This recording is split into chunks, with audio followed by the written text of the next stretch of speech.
What is up, Ravens Flock? Huge shout out for your support for the 410 Sports Talk. James and Glenn are the best in the business. They're killing it right now. They love talking Raven talk. Make sure you go subscribe to their channel. Let's go Ravens.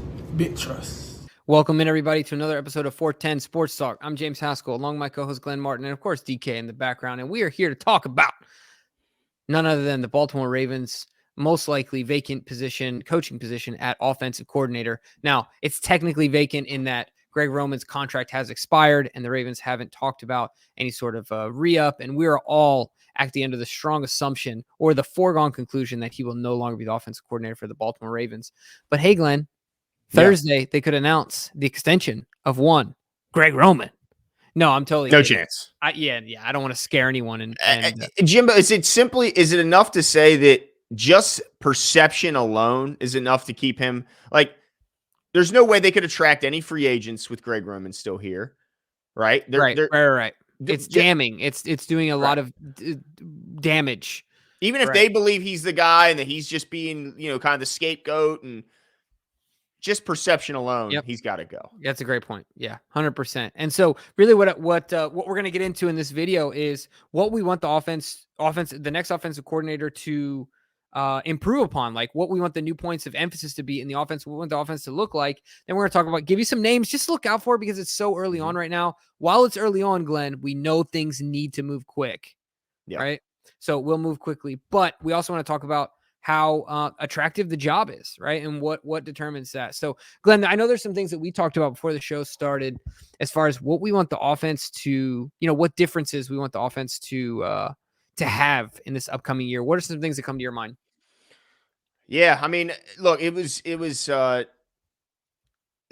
city of Baltimore, I think, always is going to be in favor of a strong run game and good defense. It's just the blueprint in the NFL or in Baltimore for football is have a strong run game, play good defense. So I think that they want to keep some of the strong run game that Greg Roman's brought to Baltimore. He brought the best run game in the history of the league to Baltimore. And so I don't think they want to completely abandon some of those things and want to continue dominating in that area. But they have got to, at the very least, Jimbo, develop a play action passing game off of that. I mean, it's still to this day head scratching that the Ravens couldn't do, at the very least, develop that when you have such a fantastic run game. It seemed like when the Ravens were to pass it, far too often did Greg Roman go from, a heavy personnel running the ball to spread you out on the very next play and have an empty backfield, no deception of the run. Right. The only run, of course, in those situations was a design QB run, right? But like an actual handoff in a run. You take the running back out of the backfield, it takes away a huge amount of the deception you've just built from that strong run game, throughout the game, throughout the season and all that. So at the very least, I want the next guy, whoever takes over, to develop a play action pass game off of this ridiculous run attack that I still don't think, even with Greg Roman out the door, we still got J.K. Dobbins. We still got Gus Edwards. We still got, a fantastic offensive line in front of those two guys. And hopefully with Lamar Jackson still here, I can't imagine them not being able to develop a run game, even if they don't have the wizardry of Greg Roman's complex rush attack. So if they can maintain some of that, maybe not be first and have the greatest rush attack of all time, but keep maintain a strong run game, but have a play action pass game that is adequate, at the very least, Jimbo. Yeah, 100%. I think it's a good one. The other one I'll say is just getting the backs involved in the passing game.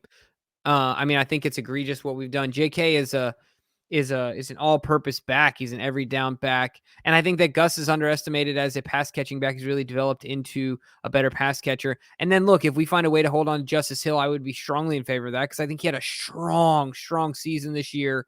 And who knows what he can be had from a price standpoint at. So, I'd be in favor with keeping him around as well, he's shown strength and make you miss ability and explosion and effort and a lot of things that make him exciting as well on third down. So there's a lot of reasons to get these backs the balls, whether it's from 1 to 3. getting them the balls as many times as you can and in many ways as you can. And obviously it's been quite egregious that we've been kind of forgetting about them in the passing game. So that's another one for me. Well, any other ones come to your mind? Well, I just want to further, because that point is such a big one, Jimbo. Like, so many of the great teams, like a lot of their yardage is based off of the runner with the football getting those yards with his legs, not huge air yards that we're seeing. And the running backs are a big source of that. I mean, it's embarrassing how low the Ravens were as far as their backs and their receiving totals. I mean, you pointed out their leading receiver from the backfield was Kenyon Drake with 17 catches on the season. 17 catches, Jimbo. Austin Eckler had 107. Christian McCaffrey had 85. I mean, in our own division, Joe Mixon had 60 catches. Mm-hmm. You can't, and that's a huge part of your game. You have to get your playmakers the ball in space. You just have to. And is there a bigger playmaker with the ball in his hands on our team than J.K. Dobbins? Right. I mean, absolutely. I mean, maybe Lamar, that's about it, right? But yeah, who touches the ball every single play. Right. So you have to find a way to get your backs more involved in space and let them create yards for you. It's just, so you're 100% right, Jimbo. And then the next point, we got to address the red zone shortcomings. You cannot look. It wasn't just the fans. The players were obviously fed up. J.K. Dobbins is like, look, what do I got to do to get a red zone touch around here? I mean, we saw him, by the way, catch a ball and score on an outstretched arm, a touchdown, and the very few receptions we actually see J.K. Dobbins get. They have got to fix the red zone. We cannot see this team continue to move the ball between the 20s and then outsmart themselves and stall out inside the red zone. Can't keep getting field goals when the other team is scoring touchdowns when they get in the red area.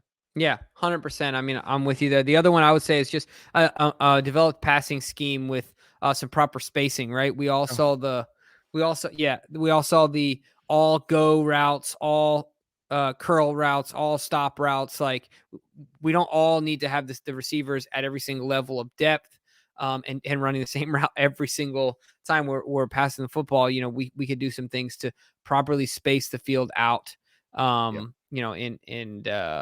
in passing scenarios. So that's the other one as well. I think those are the big ones, Glenn, unless you have another one. But I also want to talk about if there are names out there that we can provide provide folks as far as names to look out for. It's all preliminary at this point, but like we said, things are going to move fast. So we have a few names that we've thought of that could be potentially good fits. Yeah, I mean, I expect the Ravens to likely hire a guy who's relatively unknown. It just kind of seems like their MO. Yeah. At least when it comes to the big time positions. You look at Mike McDonald. I don't think anybody would have predicted that. They hire him out of Michigan. When John was hired, I don't think anyone would have saw that coming. They bring guys on that, might not be the biggest names, but I'm glad for that. But here's some names that I think you'll recognize who are still at least young enough in their careers and successful enough in certain ways that I think they'll at least get, some interviews and some looks. Frank Reich, everybody knows the name. He's a former head coach of the oh my goodness, of the Indianapolis Colts. You're going to say Baltimore Colts? Oh gosh.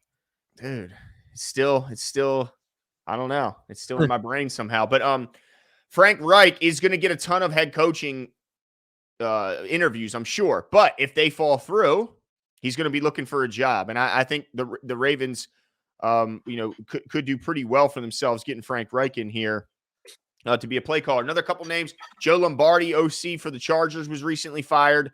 That's a position that's super highly coveted. When you look at the offensive weapons there, a lot of guys are going to want to take that job, but I think Sean Payton might be the leader in the clubhouse to take over not just the offense, but the whole team. Byron Leftwich, everybody remembers back his playing days taking on the Baltimore Ravens. Well, now he's been, the OC down in Tampa. That season kind of fell apart, and he's been let go by the Tampa Bay Bucks, so he's out there looking for a job. I'm sure he'll have some suitors. And then Cliff Kingsbury, I know he said he's not thinking about it right now. He bought a one-way ticket somewhere. I think in Asia, but eventually he's going to come back, I'm sure, and want a job. And he does have an experience in a scheme, a spread out kind of college-like scheme that some fans have been saying, look, we need a more wide open offensive scheme. We need to let Lamar Jackson have as much spacing as he can get. And maybe Cliff's the guy to help create that. He just maybe wasn't the best head coach. What do you think about those names, Jimbo? I like them. I like some of them. I'm not a big Kingsbury guy, but I would say I don't know why I have this affinity towards Clint Kubiak. Just being that I thought our offense was really fun that year under Gary Kubiak, and he did so much with what I would consider to be less talent. We have a better quarterback than we did in Joe Flacco. Our running back room is great.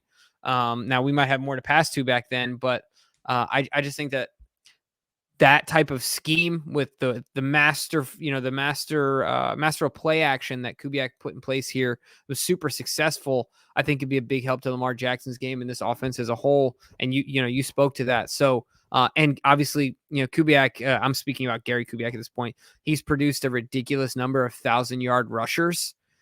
He's basically the reason why Terrell Davis is in the Hall of Fame. No, I'm totally kidding. But I mean, he had a lot to do with that, right? Even who's the kid that played in Washington for a while? Portis. Clinton Portis. Yeah, wasn't he? They were in Denver at the same time as well, if I'm not mistaken, before he came to Washington. If my memory serves me well. I think Clinton Portis was the key in the Champ Bailey trade, if I remember correctly. Something like that. But all that said, I mean, he's definitely done a lot. Justin Forsett is another guy. I'm speaking about Gary once again, guys, but Clint has to be very much in the same ilk as his own father, right? I'm sure he learned the game of football from. So that would be exciting for me as well. But really, I think what it comes down to, Glenn, is and the other thing I want to mention before we kind of move on is if the Ravens will hire someone internally, right? James Urban, T. Martin. Are those two possibilities? I don't know. I don't really like either option, but I could see James Urban being the guy. He has a relationship with Lamar. Yeah, he does. He does. But to my knowledge, he hasn't called a play in the NFL, which doesn't mean you can't. And I'm certainly not opposed to a guy being in that role for the first time here. I wonder, promoting within, if we just kind of need a fresh, whole new voice. But what it does do, I don't know if this matters to John, but it allows him, I think, to, he's groomed a lot of these guys. Mm-hmm. Right. So it allows for continuity, I think, a bit more loyalty, maybe. Would fans be completely up in arms? I think so. Not about T. A lot of people seem to like T and seem to want to give him a shot. I can't figure it out. What's T's title on this team? He's in the pass game coordinator. Oof. That's your pass game coordinator. I mean, right. I don't know what an indictment on you, right? Yeah. Yeah, exactly. No, I'm with you 100%. But the real question I want to ask to kind of wrap this thing up is this an attractive job? And I think, Glenn, it really only comes down to one thing: who's under center, right? And that's why this is such a conundrum, and maybe could increase the chances of an internal hire being the route. Yeah, or being the route that they go with, because they can get it done quicker, and that person might be more willing to say, Lamar Jackson or not, I believe in this franchise, because they know it. Good point. Good point. But it all comes down to who's under center, right? Can they hire an offensive coordinator before they sign Lamar? Without some sort of resolution on Lamar, whether they sign him, something. I think only an internal guy or a second tier guy. That could be problematic, because here's the thing. If I'm an OC, say I'm a highly coveted OC, I'm the guy everybody wants. I could choose from the Bucks. They got some. Yeah, but if their offensive line gets fixed. Well, if Brady's gone, I guess. And I don't know. I think Brady will be. I think Brady's coming back. I don't know if he's coming back to the Bucks, but I don't know if he retired. The Chargers. Yeah, see, that's an attractive one because of who's under center. Exactly. And the else. Pieces, but right. Everyone else. The Broncos, I mean, you can say they still got Russell Wilson. Russell Wilson looked like doo-doo, but last offseason, I think everyone was hype about what the Broncos were going to do with Russell Wilson. So I don't think that's a totally unattractive job, even though Russell struggled mightily in his first year. The Cardinals, I mean, is that an attractive job when you look at what they got? I don't know if it's more attractive than the Ravens, right? With Kyler's injury, I think, right? And I think their lack of postseason success as of late. Not that we've had a ton of it, we've had more of it. Right. Makes it a little less attractive. So how about the Colts? They have no quarterback. Yeah, not very attractive. Not at all. The Patriots? No, I don't think any coach under 40 wants to work for Bill Belichick, to be honest. No, it looks miserable. Yeah. So, and I don't think they want to deal with the rigidness of his style. So I think it's one of the most attractive jobs. I mean, you might say the Chargers might be more attractive to an offensive coordinator because of all those weapons offensively. But if you want stability at head coach, if that's something that you want as an OC, I mean, why would you go to the Chargers, who everyone every other day is talking about firing Staley, right? That's but true. It could give you a job. It really depends on what you're after. There's OCs that just want to be OCs and they don't want to. I got a feeling the Chargers job, which looks to be the most attractive, is going to be Sean Payton, and then there is no OC. It's him or whoever he decides to label as his OC, but it's really Sean. So if that's off the list, is in the true OC runnings, because it's Staley, he's got to be gone, right? Yeah, I think so. He's got to be gone. So it's more of a head coach choice. Like they're looking for their head coach, whereas I think the Ravens are just looking for an OC. Yeah.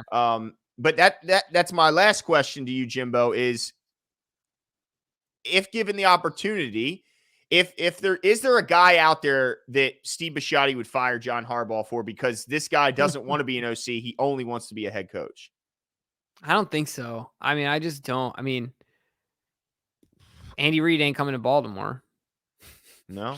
I'll maybe Sean Payton, maybe, but I don't see that either. It's not like he's head and shoulders above John Harbaugh in his success. So, true. I can think you can argue that John's done more with less, or equal with less, right? Like he had a Hall of Fame quarterback for how many years, and John had Joe Flacco, and they have the same amount of Super Bowl rings. So, but some would say Drew Brees is only a Hall of Fame quarterback because of Sean Payton. Sure. That's also fair to say as well, but we'll never know, will we? We'll never know. Chicken or the egg. Yeah. One thing we do know is that Joe Flacco ain't a Hall of Famer. Whoa. No need to take shots. No, I'm just saying, that's a clear thing, right? But would he have been? Oh my gosh. Had he been a Saint his whole career with Sean Payton? Yeah, we'll definitely never know that. But let us know what you guys think. I mean, who are you hoping for as the OC? And if you don't have a name in mind, what changes are you hoping you see in this offense? Because look, you got to understand, if you can't just have it all. You can't have number one offense in passing, number one rushing, number one this. So you may have to sacrifice some of what they're doing currently great if you want them to improve in those other areas. So let us know what areas you want them to improve in if you don't have a name. And also, I want to know how attractive you think this job is as an OC. Is this the most attractive opening across the board? Because if that's the case, then the Ravens will have their pick. And then also the final question, if you're the OC, do you need to see what happens with Lamar Jackson before you're going to sign anywhere to be a Baltimore Raven? Yeah, let us know all your thoughts below in the comments, and we'll talk to you soon. See, yesterday does not matter. You're looking forward to today. I'm looking forward to being a Raven. What are they getting? Everything out of me. They're going to get a Super Bowl out of me. Believe that.